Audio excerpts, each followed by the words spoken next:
चलिए, आप एक बात मानेंगे, उत्तर प्रदेश में समाजवादी पार्टी का साथ ना होता तो आपकी टैली ये नहीं होती कांग्रेस की। तो भाजपा के पास अगर सुहेलदेव राजभर अपना दल का साथ ना होता तो भाजपा 10 सीट का तो शून्य पर है अभी।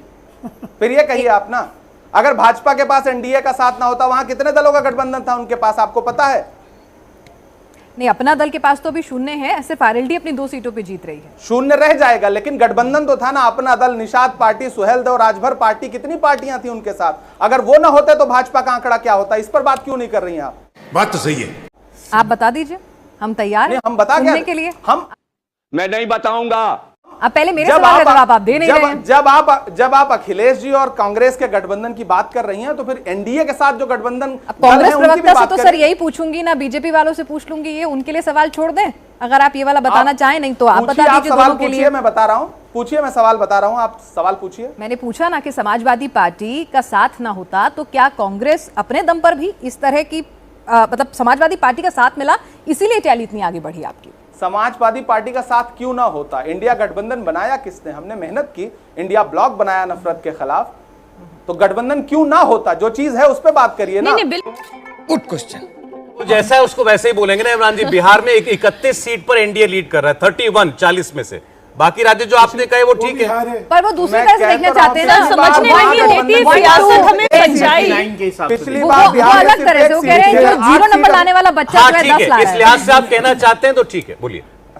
नहीं, अगर आप अभी भी इस चीज को डिफेंड करना चाहते हैं, या फिर भारतीय जनता पार्टी का जो मैंडेट आपको दिख रहा है, जो उनके पास सीटें आ रही हैं, उसको लेकर अभी भी आप बर्दाश्त नहीं कर पा रहे हैं, हजम नहीं कर पा रहे हैं, तो फिर कुछ भी चिढ़ा लीजिए, वो तो अलग बात है।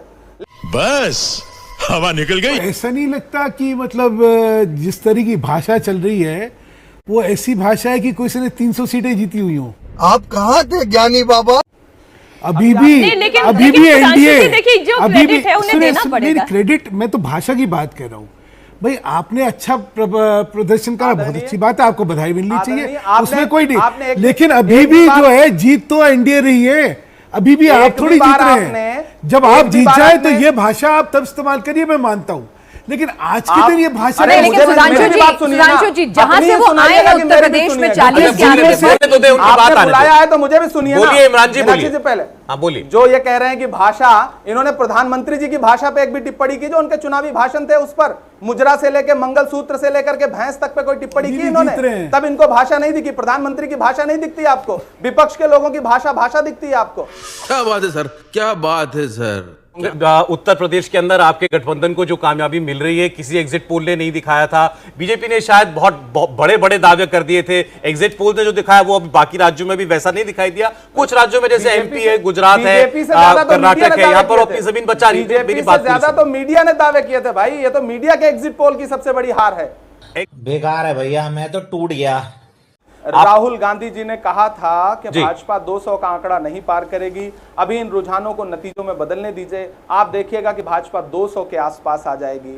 कैंची से चरागों की लवें काटने वालों, कुदरत के करिश्मों से लड़ोगे तो मिटोगे। तुम फूल को चुटकी में मसल सकते हो, लेकिन खुशबू को बिखरने से नहीं रोक सकोगे। 2.5 महीने पहले, 3 महीने पहले ना मीडिया मान रही थी ना देश मान रही थी, लेकिन राहुल गांधी जी, बाकी घटक दलों ने वो कर दिखाया जो बिल्कुल अप्रत्याशित है। और सारे एग्जिट पोल झूठे साबित हुए हैं, और झूठे नहीं बल्कि महाझूठे साबित हुए हैं। देखिए 14 में जो नतीजे आए थे, 19 में जो नतीजे आए थे, उसको देखते हुए शायद ज्यादा ही ऐसी अपेक्षा लग रही थी कि यूपी एक बार फिर बीजेपी के पक्ष में जाएगा। क्या बदल गया इस बार ऐसा? सिर्फ यूपी ही नहीं, आप बंगाल में एग्जिट पोल क्या बता रहा था कि 25 के आसपास जाएंगे, वहां 10 के आसपास आ गए हैं। महाराष्ट्र पूरी तरह से सुपड़ा साफ हो रहा है। बिहार में ढेर बड़े मार्जिन के साथ हार रहे हैं, राजस्थान में हार रहे हैं, हरियाणा में हार रहे हैं। सिर्फ उत्तर गजब बेइज्जती है। नहीं, उत्तर प्रदेश को सबसे मजबूत गढ़ समझ रही थी बीजेपी, और देखिए कि उत्तर प्रदेश ने ही जमीन सरका दी पैर के नीचे से। और हम शुरू से कह रहे थे कि उत्तर प्रदेश बहुत अप्रत्याशित परिणाम देगा, लेकिन जिस तरह से एग्जिट पोल उत्तर प्रदेश को यह बता रहे थे कि पूरा एनडीए के खाते में, भाजपा के खाते में, आज सारे एग्जिट पोल धराशायी हो गए, झूठे साबित हुए। और जो एग्जैक्ट पोल है वो ये बता रहा है कि उत्तर प्रदेश सबसे मजबूत किला बन रहा है इंडिया गठबंधन का।